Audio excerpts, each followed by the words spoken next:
She had just finished the kind of engagement that was supposed to restart everything. A successful engagement at the London Palladium. A solo performer finally stepping beyond the name that had followed her for nearly a decade. She had helped carry the Mamas and the Papas to #1. She had sung on California Dreamin, Monday Monday, and Words of Love. She had become one of the most recognizable voices of the 1960s, then watched the group collapse under affairs, jealousy, and exhaustion. Her first major solo opening in Las Vegas had ended in humiliation. Her weight had been discussed almost as often as her music, and when she tried to reclaim her own identity, she gave the effort a title that left no doubt. Don't Call Me Mama Anymore. The chart success is real. The Grammy is real. The London performances are real. The post-mortem findings are real. What came afterward was not. She was only 32 when she returned to an apartment in Mayfair, went to bed, and never woke up. Before the official findings were released, a story began moving through newspapers around the world. This is Cass Elliot's real story. Stay until the end, because the strangest part of her life is not the #1 records, the group that nearly refused to admit her, the disastrous casino opening, or the final night in London. It is one ordinary object reported inside that apartment, and what happened before the doctors could explain how she died. Before she became Cass Elliot, she was Ellen Naomi Cohen, born in Baltimore, Maryland, on September 19, 1941. Her parents were Philip Cohen and Bess Levine Cohen. Bess had trained as a nurse, while Philip moved through several businesses before finding steadier success with a lunch wagon serving construction workers. All 4 of Ellen's grandparents were Russian Jewish immigrants. The family experienced periods of financial uncertainty and spent part of Ellen's childhood in Alexandria, Virginia, before returning to Baltimore when she was around 15. At Forest Park High School, Ellen became active in acting. She appeared in a summer stock production of The Boyfriend at the Hilltop Theater in Owings Mills, outside Baltimore. She left school before graduating and moved to New York City, intending to enter show business. According to her daughter, Owen Elliott Kugel, Ellen made an agreement with her parents. She would give entertainment 5 years. If she failed to establish herself, she would attend college. Her first goal was musical theater. In 1962, Ellen toured in a production of The Music Man. She also auditioned for the role of Miss Marmalstein in I Can Get It For You Wholesale. She did not get the part. It went to another young performer trying to establish herself, Barbra Streisand. Ellen briefly attended American University, but New York remained the center of her ambitions. She worked for a time as a cloakroom attendant at the Showplace in Greenwich Village, and began singing within the city's folk community. The village offered another route into entertainment. Groups formed quickly. Singers exchanged songs, and musicians who met in one club could be recording or touring together months later. During this period, Ellen Cohen became Cass Elliot. The exact source of Cass remains uncertain. One account connects it to actress Peggy Cass. Another says Ellen's father had called her Cassandra. The surname Elliot was reportedly adopted in memory of a friend who had died. The new name arrived before the fame. Cass had not yet reached California or recorded a major hit. She was still moving through New York's folk scene, looking for the combination of voices and personalities that might finally hold together. Her first serious groups brought her closer. They also taught her how quickly a promising lineup could disappear. Cass first formed the triumvirate with singer-songwriter Tim Rose and musician John Brown. When Brown left and James Hendrix joined, the trio became the Big Three. The group recorded, toured, and appeared on national television. Its first release, featuring Cass, Winkin', Blinkin', and Nod, came out in 1963. The Big Three later appeared on programs including The Tonight Show, Hootenanny, and The Danny Kaye Show. Despite that exposure, the lineup did not last. Cass and Hendrix next joined Canadian singer Denny Doherty and guitarist Zal Yanofsky in the Mugwumps. The group was short-lived, but the people inside it would soon help shape American folk rock. After the Mugwumps split, Yanofsky helped form the Lovin' Spoonful with John Sebastian, whom Cass had helped him meet. Doherty moved toward another partnership. He joined married musicians John Phillips and Michelle Phillips in the new Journeyman. Cass wanted to become part of the lineup, but John resisted admitting her. The explanation centered on a bizarre accident. Cass was supposedly walking near a construction site when a metal pipe struck her on the head. After recovering, the story claimed, her vocal range had increased by several notes. Only then was she capable of singing the arrangements John wanted. Cass herself repeated versions of the story. Her daughter later challenged it. According to Owen Elliott Kugel, the pipe story concealed the real reason John had kept Cass out. He objected to her appearance and weight, not her ability. The pipe offered a convenient explanation. It suggested Cass had changed before entering the group. Her voice had not suddenly appeared. She already had it. Denny supported her inclusion, and Cass remained close to the musicians while they searched for a new direction. John eventually relented. Cass joined the lineup, with John Phillips, Michelle Phillips, Denny Doherty, and Cass Elliot. The four voices that would define the group were finally together. Cass also appears to have influenced their new name. According to later accounts, the musicians heard members of the Hells Angels use the word mamas for women during a television broadcast. Cass liked the term. If she and Michelle were the mamas, John and Denny could be the papas. The new Journeyman became the Mamas and the Papas. The completed lineup combined four very different voices. John supplied much of the songwriting and arranging. Michelle carried the high female part. Denny provided a flexible lead tenor. Cass brought the low alto that grounded the blend. The singer John Phillips had hesitated to admit was now essential to the sound they were about to record. The Mamas and the Papas signed with Dunhill Records and began working with producer Lou Adler. Their breakthrough was California Dreamin', released in 1965. The recording turned Winter Cold and Longing for California into one of the decade's defining pop songs. Its carefully stacked harmonies allowed each member to remain recognizable, while Cass's alto added weight beneath the higher voices. The first album, If You Can Believe Your Eyes and Ears, followed in February 1966. It reached number 1. Then came Monday, Monday.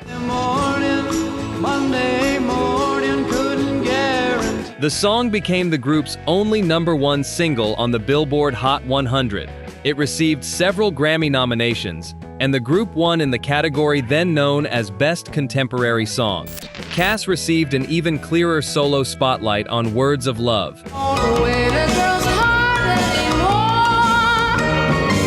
Her lead vocal was playful, forceful, and unmistakably hers. Other major recordings included I Saw Her Again, Dedicated to the One I Love, Creek Alley, and 12:30.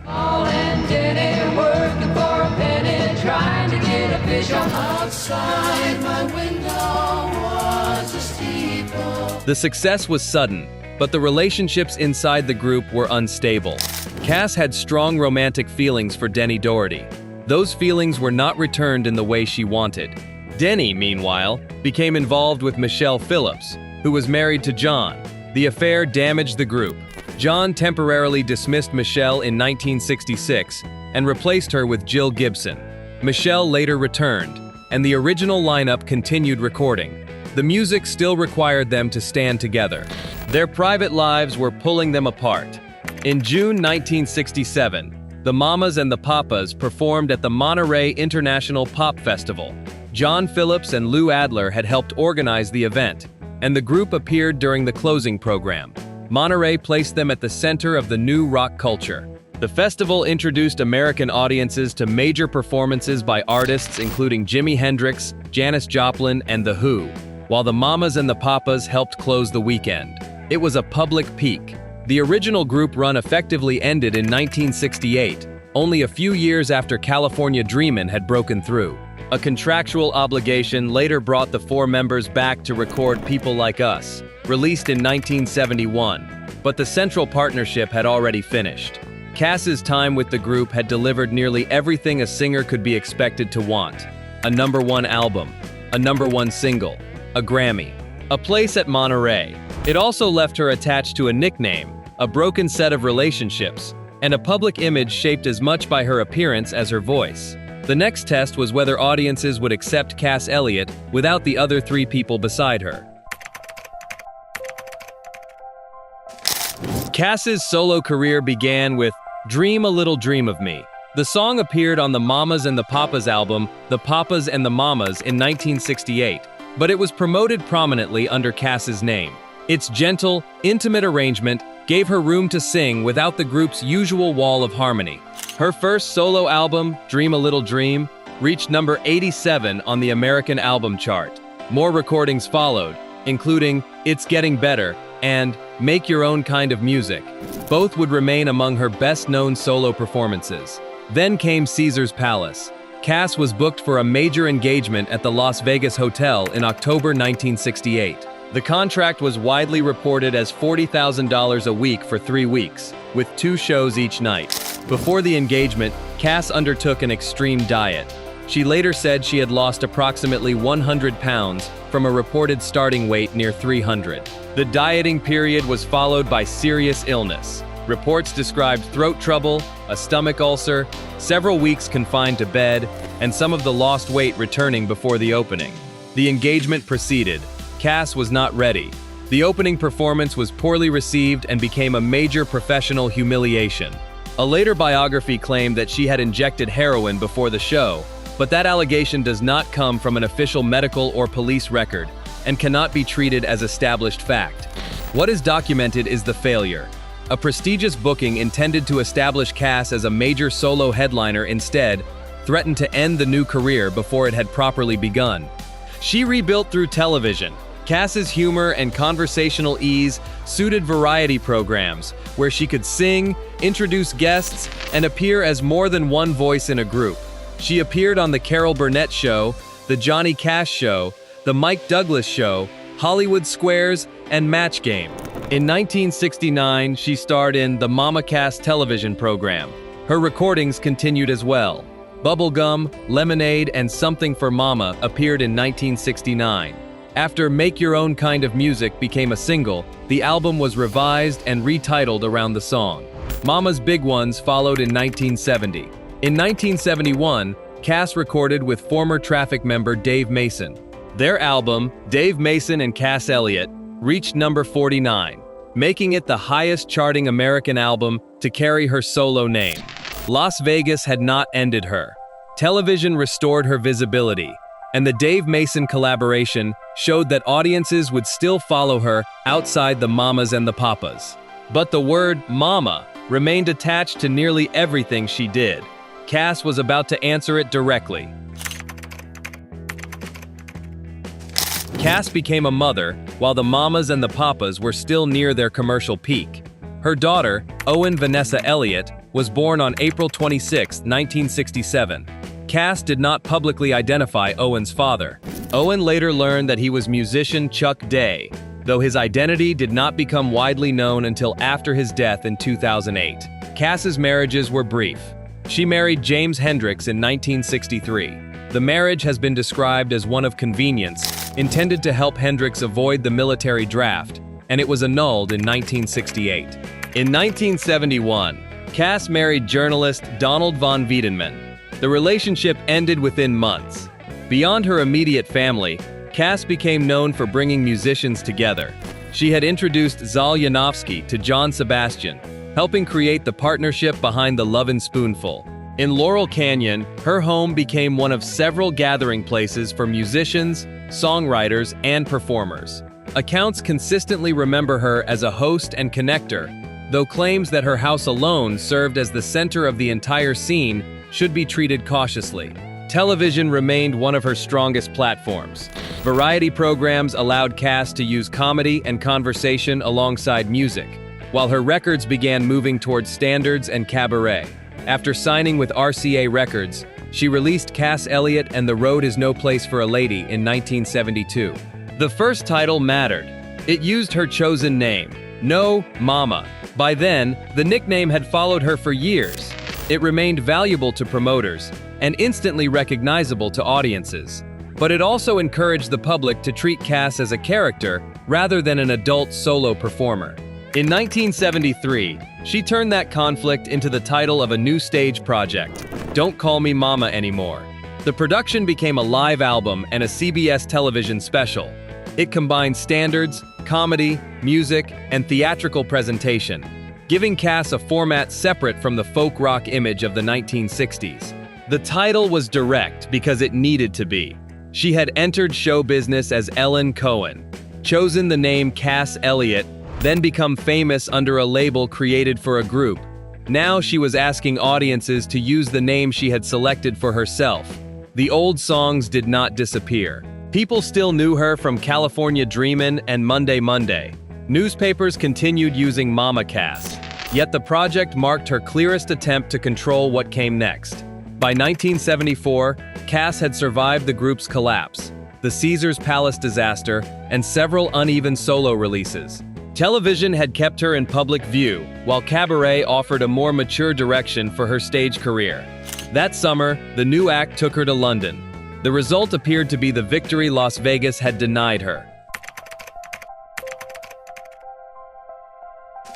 In July 1974, Cass Elliot began an engagement at the London Palladium. 6 years had passed since the failed Caesars Palace opening. Now she returned to a major stage with an act built around the solo performer she had become. The engagement was successful. Her final public performance took place on July 27, 1974. A frequently repeated account says Cass telephoned Michelle Phillips afterward and spoke proudly about the audience response. The conversation survives through later recollection, not a recording.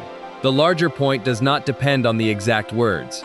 London had not repeated Las Vegas. Over the following day, Cass attended social events, including a gathering connected with Mick Jagger's birthday and a brunch hosted in her honor by actress Georgia Brown.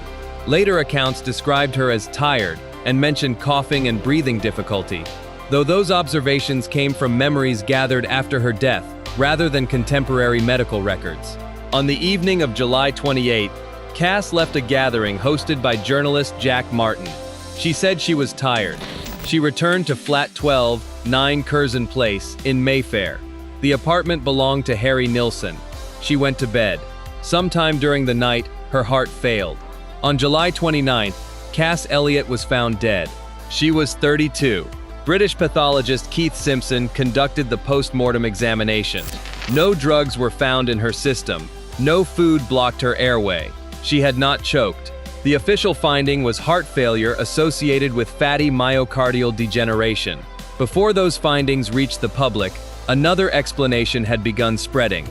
Cass Elliot had supposedly died while eating a ham sandwich. It was not true. Journalist Sue Cameron, a friend of Cass, later described how the story began. According to Cameron, manager Alan Carr feared that reporters would assume Cass had died from a drug overdose before the post-mortem was complete. He wanted another explanation circulating. Cameron included the sandwich claim in an early obituary. The story traveled around the world. The correction did not travel as far. The official examination found heart failure, no drugs, and no blocked airway. Popular memory kept the sandwich. 4 years later, Keith Moon of The Who died in the same Harry Nilsson apartment after taking too much clomethiazole during treatment for alcohol withdrawal. The coincidence added another layer of mythology to the room, although the two deaths had different causes. Cass's story was already carrying enough mythology. The construction pipe had concealed why John Phillips originally kept her outside the group.